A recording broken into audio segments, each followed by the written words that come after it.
Hello my dear एम्बाइबर्स, कैसे हैं आप सब लोग। तो चलिए आज हम बात करने वाले हैं idioms based on nature and environment.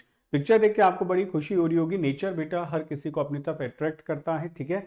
तो एक बार विलियम वर्ड्सवर्थ ने भी कहा था, let nature be your teacher, कि नेचर को अपना टीचर होने दो, then you can feel a lot of things in your life. क्योंकि जो प्रकृति है बेटा वो कहीं ना कहीं हमारा मास्टर है। तो आज हम ऐसे मुहावरे के बारे में बातें करूंगे जो नेचर और एनवायरनमेंट से रिलेटेड है। तो अभी आप घर के बाहर निकलेंगे, हर तरफ नेचर है। सो लेट्स सी हम नेचर से क्या क्या चीजें सीख सकते हैं ईडियम्स के फॉर्मेशन में। ओके, तो चलो शुरुआत करते हैं बेहतरीन से मुहावरे के साथ में। पहला वर्ड उपसा डेजी। अब ये उपसा डेजी किसको कहा जाता है? An expression of encouragement said to a child who has fallen, has hurt him or herself, ठीक है। यूजुअली क्या होता है, उपसा डेजी ये एक एक्सप्रेशन होता है सडन, तब बोला जाता है जैसे आप किसी बच्चे को खिला रहे हो, जब बच्चा चलना ही सीखता है तो अचानक से वो गिर जाता है, तो आप उसको एनकरेज करते हो ना, चलो चलो उठो, कोई बात नहीं, नहीं लगी चोट। At that time you can say उपसा डेजी। उपसा डेजी मतलब एनकरेजमेंट, उठो चलो कोई दिक्कत नहीं है। तो यहां ये बोला जाता है उपसा डेजी। तो डेजी फ्लावर है, तो वहां से आपको समझ आ रहा होगा कि हम बात कर रहे हैं बेटा किसी के एनकरेजमेंट को लेके, ठीक है। चलिए बात करते हैं नेक्स्ट मुहावरे की।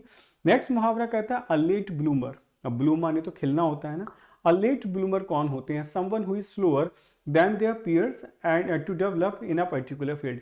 लेट ब्लूमर्स कौन होते हैं? मुझे समझ तो आता है, लेकिन थोड़ी देर बाद समझ आता है। उनको हम लेट ब्लूमर कहते हैं। मतलब खिल तो ये भी जाते हैं फ्लावर, लेकिन ये लेट खिलते हैं, उनको हम लेट ब्लूमर कहते हैं। जो अपने पीयर्स के साथ में बेटा थोड़े पीछे रह जाते हैं, डेवलपमेंट थोड़ा सा स्लो होता है, लेकिन डेवलपमेंट जरूर होता है, उसको आप लेट ब्लूमर कह सकते हैं। तो ये हो सकता है कि आप खुद के लिए भी कह दें कि आई एम लेट ब्लूमर, कि मुझे बाकी सबके जैसे चीजें समझ नहीं आती है। या हो सकता है कि आपका फ्रेंड हो सकता है, आपने कहा my friend is a late bloomer sir, उसको समझ तो आती है लेकिन धीरे धीरे बातें समझ आती हैं। तो चलो बढ़ते हैं नेक्स्ट क्वेश्चन की तरफ।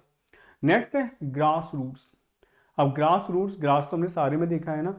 Eight the most basic level of an organization, कि ग्रास रूट लेवल पे क्या होता है। हम अगर ऑर्गेनाइजेशन की बात करें तो भी बहुत अच्छा है।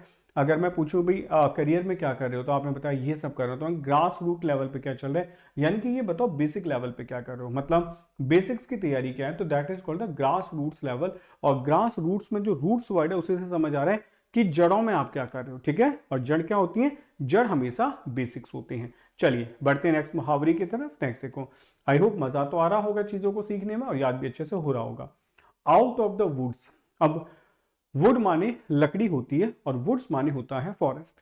आगे समझ, वुड माने लकड़ी होती है, वुड्स माने होता है फॉरेस्ट। तो आपने कहा आउट ऑफ द वुड्स मतलब जंगल से बाहर आ जाना।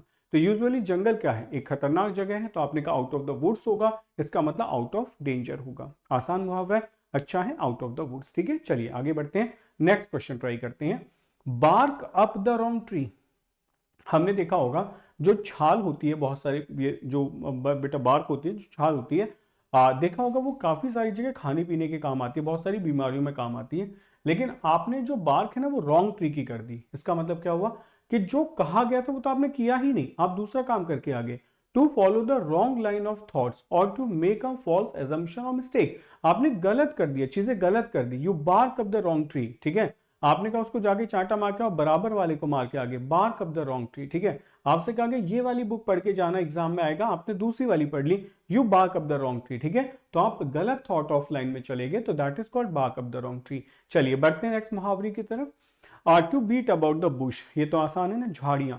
आप ऐसे भाग भाग के झाड़ियों की तरफ पीटते घूम रहे हो, कभी इधर कभी उधर कभी इधर। कोई कह रहा क्या कर रहे हो? कुछ नहीं पता, बस भाग रहे हो, झाड़ियों को पीट रहे हो। मतलब to approach or discuss a matter without directly getting to the point, बिल्कुल पॉइंट पे ना आना, यानी कि बीट अबाउट द बुश, इधर उधर की बातें करना, ठीक है। You are not coming to the point. Okay, चलिए बढ़ते हैं नेक्स्ट मुहावरे की तरफ।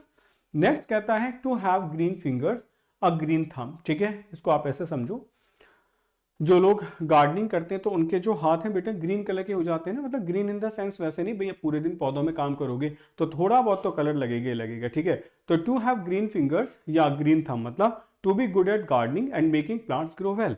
आपको गार्डनिंग की बहुत अच्छी नॉलेज है, तो आप कह सकते हो कि my father has a green thumb, या माई फादर हैव ग्रीन, मतलब माई फादर जस्ट हैव मतलब ग्रीन फिंगर्स की ग्रीन फिंगर्स हैं, तो हैज ग्रीन फिंगर्स बेटा आप यहाँ लगा सकते हैं। और my mother has a green thumb, तो आप वहां भी ग्रीन थंब का यूज कर सकते हैं, ठीक है। तो जिसको बहुत अच्छी नॉलेज होती है गार्डनिंग की। चलिए आगे बढ़ते हैं, नेक्स्ट क्वेश्चन आओ। नेक्स्ट सेंटेंस कहता है hold out an olive branch. मतलब ये थोड़ा अलग ट्रैक से हटके, hold out an olive branch, एक ऑलिव ब्रांच को ऐसे पकड़ लेना, होल्ड कर देना। टू ऑफर अ रिकॉन्सिलिएशन मतलब संबंधों को शांत करना, पीसफुल चीजें बनाना, हमारे बीच में झगड़ा था उसको खत्म करना, टू ऑफर अ रिकॉन्सिलिएशन। ठीक है, तो चलिए होल्ड करते हैं ऑलिव ब्रांच को और जो भी आर्ग्यूमेंट है उसको खत्म करते हैं। चलो आगे बढ़ते हैं नेक्स्ट मुहावरे की तरफ। नेक्स्ट है lead someone up the garden path. Lead someone up the garden path, किसी को गार्डन पाथ का रास्ता दिखा देना। To give someone misleading clues or signal, तो किसी को बेटा मिसलीडिंग क्लूज और सिग्नल्स दे देना, that is called lead someone up the garden path, मतलब किसी को भ्रमित कर देना। नेक्स्ट बताएं। नेक्स्ट हम देखते हैं बेटा, नेक्स्ट क्या है। नेक्स्ट है late the grass grow under your feet. अब आप कुछ ऐसे सोचो, आप बैठे हुए थे कहीं पे और आप तब तक बैठे रहे कि जो घास थी ना आपके पैरों के नीचे जम गई। तो ऐसा तो है नहीं कि घास एक दिन में आपके पैरों के नीचे जमेगी, पहले आप बैठेंगे तो जो पहली वाली घास होगी वो मर जाएगी, फिर उसके बाद में दूसरी घास वहां से निकलेगी। To delay in taking an action या अपॉर्चुनिटी, मतलब किसी चीज को बहुत देर कर देना। Let the grass grow under your feet, तब तक बैठे रहना जब तक आपके पैरों के नीचे घास ना उग जाए। ठीक है, तो ये कहा जाता है बहुत डिले कर देना चीजों को। ओके, चलिए आगे पढ़ते हैं, नेक्स्ट सीखते हैं। अब ये एक मुहावरा हिट द ही, ठीक है। अब इसका मतलब क्या होता है ये आप मुझे बताएंगे कमेंट सेक्शन में आफ्टर द क्लास।